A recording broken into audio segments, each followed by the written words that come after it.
Welcome to Samba Samba. Enjoy the video. You start by confirming the circle feature is enabled and permissions are granted. Open Settings, go to Advanced Features, and toggle Circle on. Once done, assign the swipe or shortcut you prefer so you can summon Circle quickly. You may need to grant microphone and camera access. Do that now, because Circle uses both for voice and visual search. Make sure Do Not Disturb is off briefly, so prompts and notifications appear while you test the search. You invoke Circle using the gesture or icon you set, and then tap the search icon or speak a concise query. Say names, places, or short phrases for best results. Once active, point the camera at the item or text. Circle analyzes visuals and pulls suggestions, links, and definitions. If you need a precise portion, drag to crop the frame, then tap Analyze. The system shows results inline.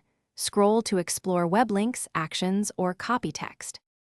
You complete the search by tapping any result to open the app, copy the detected text, or start navigation. Use the actions shown to act fast. If Circle returns poor matches, make sure lighting is good and the camera is focused.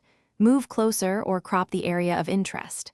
If problems persist, restart the Circle app or reboot your phone, and then recheck permissions. One key troubleshooting tip: toggle camera permission off and on to force a fresh permission. Thanks for watching. Consider subscribing if we helped you.